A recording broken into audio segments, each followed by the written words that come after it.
to take notes on 3 of the exponent properties. These 3 here: product of like bases, quotient of like bases, and negative exponent. So in the front of our flip book, I already folded mine in half, or folded mine how it should be. Go ahead and fold yours in like this if you need to do that. Product of like bases, just so you have an example on the front, that's when our bases are the same. And we discussed this in class today. We add the exponents, so it looks like this, just so you can have a quick example to reference on the front. Quotient of like bases is x to the 6th over x squared, something like that. And this is where we subtract, so they become x to the 4th.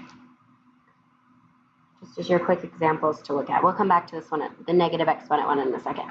So product of like bases is our top. Let's go ahead and write out the steps,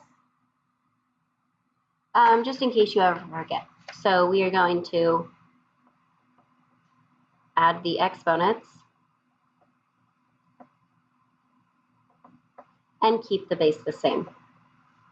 The bases have to be the same to do this.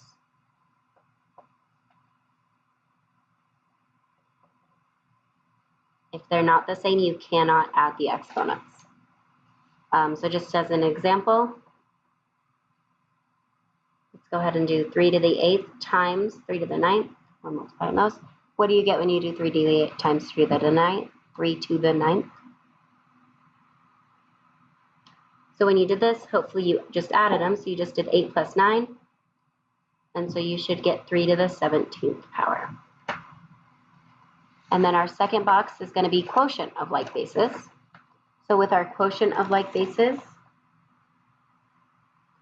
the opposite of multiplication. So when we divide, we are going to subtract the exponents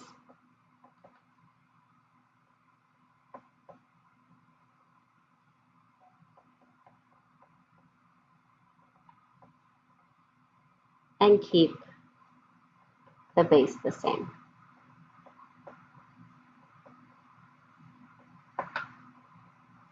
So go ahead and off to the side, I want you to try. What do you get when you do 7/13 over 7/5? So what you should have done is just subtracted these, 13 minus 5. So we get 7 to the 8th power. Now the last one I want us to look at, we're going to look at this more in class tomorrow, is negative exponent. So just to have something on the front, what I want you to do is put x to the negative 6. We'll look at this more in just a second, but go ahead and put equals x1 over x to the 6. So really we made it into a fraction. Instead of it being at the top, it's now at the bottom. So what we're going to do whenever we see a negative exponent, we're going to take the reciprocal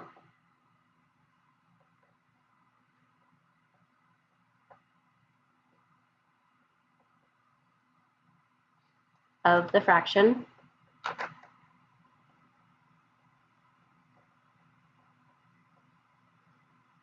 and make the exponent positive. We never want to have a negative exponent.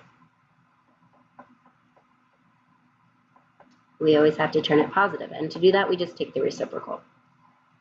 So for example, if we have something like 4 to the negative 7th, well, if we wanted to make this into a fraction, we could just put it over 1. So then when we take the reciprocal, we flip it, so it's 1 over 4 to the 7th, and then the exponent turns positive after we flip it. And that's all it is, just take the reciprocal, so flip your fraction, and then the exponent turns positive. So go ahead and try this. Try a couple. Go ahead and try this. 2 to the negative 8 and 1 over 3 to the negative 4. What do you get for those two if you follow the rule? Take the reciprocal and then make the exponent positive. So if we look at this first one here, 2 eighths over 1, so we want to take the reciprocal, so it turns into 1 over 2. The 8 stays with the 2, but it just turns positive, so we get 1 over 2 to the 8th. Same with this one. Take the reciprocal, so 3 and the 4 stays with the 3, but it turns positive after we take the reciprocal. And then you don't have to put it over 1, but if you put it over 1, that's fine. But it goes back to 3 to the 4th. All right, good. So those are the 3 rules. We're going to practice this one tomorrow with negative exponents. But these are the 3 rules we'll have for now. And then tomorrow we'll look at the next 3. And go ahead and just hold on to this. I know most of you, I have your notebooks because we did not hand them back yesterday. You can cut along the dotted lines, hold on to this, and we can put this in our notebook tomorrow. Awesome. Thank you.